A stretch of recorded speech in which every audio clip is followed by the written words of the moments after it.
Hello class 10th. Today we are going to start with chapter 10, the last phase, independence and partition of India from 1942 till 47. Today's topic is the cabinet mission proposals.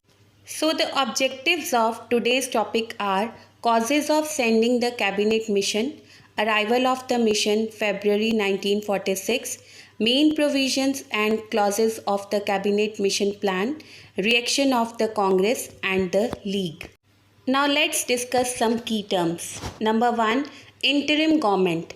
An interim government was set up for the period before the country's first free election. Number 2, federation, a group of states etc. that have joined together to form a single group. The cabinet mission came to India aiming to discuss the transfer of powers from the British government to the Indian leadership with the aim of preserving India's unity and granting its independence. Now come to the reading part. Page number 173. The cabinet mission proposals. Number 1. Causes of sending the cabinet mission. Whenever the Indians tried to root out the British rule, they were mercilessly crushed. The Great Rising of 1857 is the most notable example in this regard.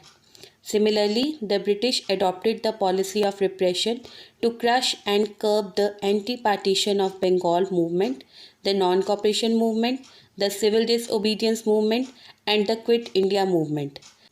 But a great change in the government's attitude became discernible, means visible, after 1945. There were several reasons for it. The Britishers always used cruel methods to curb the national enthusiasm. They adopted policy of repression to stop the civil disobedience movement, Quit India movement, non-cooperation movement, etc. But there was change in the attitude of the government after 1945, and the reasons behind were: the Labour Party came to power in England in 1945. It was sympathetic to granting self-government to the Indian people. There was change of government in Britain. The Conservatives were replaced by the Labour Party. Many of them supported the Congress demands. It sent the cabinet mission to consult the Indian leaders on the question of the transfer of power. The Britain government sent the cabinet mission to help the Indian leaders to decide the form of government. The Second World War shattered the British power. The USA and the Soviet Union became world powers. Both these countries supported India's demand for independence.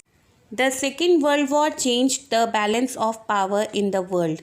The United States of America and Soviet Union emerged from the war as the two big powers. Both supported India's demand for freedom. Subhash Chandra Bose organized the INA with the help of Indian soldiers taken prisoner by Japan. In February 1946, the Indian naval forces stationed at Bombay broke out in open revolt. Even the Air Force was simmering with discontent. The Indian soldiers who were prisoners in Japan, Subhash Chandra Bose released these prisoners and organized the Indian National Army.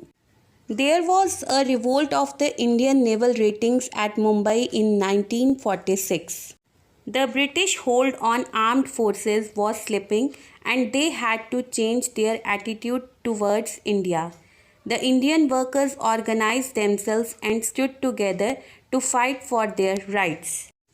Now the British government could not rely on India for its civil administration or on the armed forces for suppression of the national movements. And even the Indians were also confident and determined mood. They would no longer tolerate the humiliation of foreign rule. Now the Indian workers also organized themselves to stood against the Britishers. Similarly, the peasants started agitations to oppose their exploitation, forced labor, high rents, etc. The British felt that their days were numbered in India and so they changed their attitude towards the Indians. Like workers, the peasants were also against the British policies. like forced labor, high rents, etc. Now the Britishers came to know that their days in India were numbered. The British were not prepared to face either the public discontent or revolt among the armed forces. The Indian revolutionaries also added to their trouble by their terrorist activities. Britain was also afraid of the world opinion going against her. All these factors combined together forced Britain to adopt a sympathetic attitude towards the Indian people. Now, Indians were fully against the Britishers, and the Britishers were not prepared to face this type of angerness and revolutionary activities of the Indians. So, they adopted a sympathetic attitude towards the Indian people. Arrival of the mission, February 1946. The general elections were held in England after the Second World War. The Labour Party came to power. The Labour Prime Minister Clement Attlee took upon himself the question of solving the Indian problem. He sent a mission comprising 3 members of his cabinet to find a solution to the Indian problems. These members were Lord Patrick Lawrence, Sir Stafford Cripps, and A.V. Alexander. They studied the Indian problem and held negotiations with Indian leaders. As the Indian leaders representing different parties could not reach a common solution, the Cabinet Mission submitted its own plan, which is called the Cabinet Mission Plan. After the Second World War, the Labour Party came to a power in Britain. Clement Attlee, the new British Prime Minister, declared in the House of Commons on February 1946 that a cabinet mission would be sent to India to facilitate the process of transfer of power. The cabinet mission arrived in India in 1946. It consisted of 3 cabinet members: Patrick Lawrence, the Secretary of State; Sir Stafford Cripps, President of the Board of Trade; A.V. Alexander, the First Lord of Admiralty.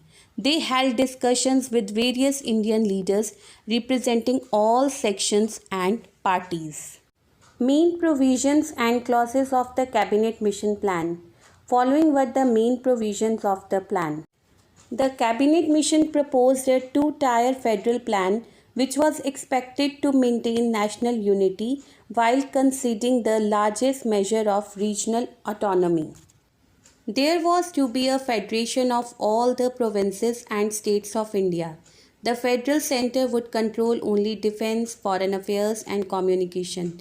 The provinces would look after other subjects and also control residuary powers. The union would have a legislature and its own executive. The legislature would pass laws on subjects contained in the union list. These laws would be enforced by the union executive. There was to be a federal union of the British provinces and the princely states. The union government should deal with the following subjects: foreign affairs, defense, communication, and the residual powers rest with the provinces. The union would have its own executive and legislature composed of members elected by all provinces. The legislature would pass laws on subjects contained in the union list.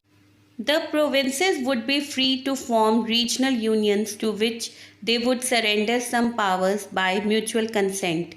There were to be 3 groups of provinces: Group A, United Provinces; Central Provinces, Madras, Bombay, Odisha, and Bihar; Group B, Punjab, NWFP, and Sindh; Group C, Bengal, and Assam. Each group would have a separate constitution, and if a province opted to walk out of the group after the first general elections, it would have the option to do so.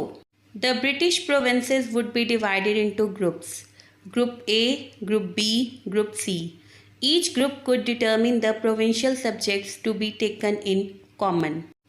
Group A, 6 Hindu majority provinces: Central Provinces, United Provinces, Madras, Bombay, Odisha, and Bihar. Group B, 3 Muslim majority provinces: Punjab, NWFP, Northwest Frontier Province, Sindh. Group C, Bengal, and Assam. A province could opt out of any group and join another by a majority of votes after the first general elections. A constituent assembly would be elected to draw up the future constitution of India. It would consist of 389 members, 292 from the provinces, 4 from chief commissioners provinces and 93 from the Indian states. A constituent assembly would be set up to frame the new constitution of the Indian Union. The composition of the 389 members constituent assembly would be 292 members to be elected from the British provinces, 93 members to be elected from the princely states. Till the constitution was ready, an interim government of all parties would be formed. It would have 14 members. The Union of India would be free to remain in or walk out of the British Commonwealth. The plan was to be totally accepted or rejected. An interim government would be formed at the centre with 14 members till the constitution was ready. India would be free to remain within the British Commonwealth or withdraw from it. Reaction of the Congress and the League. In the beginning, both the Congress and the League criticized the plan and hesitated to accept it, but the mission removed their doubts. In the beginning, both Congress and the League hesitated to accept it, but their doubts were cleared by the cabinet mission. As a result, the League accepted it in its entirety on June 6, 1946, because it felt that the grouping of Muslim majority provinces in a way meant the formation of Pakistan. But the Congress accepted it with some reservations. It accepted only that part of the scheme which dealt with the constitution making. The League accepted it in its entirety on June 6, 1946, because they showed that it was a way meant the formation of Pakistan because of the grouping of Muslim majority. But the Congress accepted only that part of the scheme which dealt with the constitution making. It considered the Constituent Assembly as a sovereign body for drafting the constitution. It regarded the grouping of the provinces as optional and not compulsory. Congress regarded the grouping of the provinces as optional and not compulsory. They also accepted the complete freedom of the Constituent Assembly to frame the constitution. The Congress rejected the scheme of interim government because of its limited status and powers, and also because the Congress was given parity with the Muslim League in the formation of the provisional government. Congress rejected the Viceroy's offer to form an interim government because of limited powers and status. And also Congress was given equal status with the Muslim League in the formation of provisional government. The Sikhs were against the division of India, the plan of the grouping of the provinces and a weak centre. They rejected the plan completely because it did not safeguard their interest. Particularly, they felt that their interest would not be safe in the Muslim-dominated group or Group B, where they would be at the mercy of the Muslim League. The scheduled caste also felt the proposals as unacceptable because no seats were reserved for them in the legislature and only one seat was offered to them in the interim government. The Sikh community was also completely rejected the plan and they were also against the division of India. They felt that their interest would not be safe in the Muslim dominated group or Group B. The scheduled caste also did not accept the proposal because only one seat was offered to them in interim government. So students, we have discussed till here. Learn the basic terms. Follow the SNAP homework. Thank you.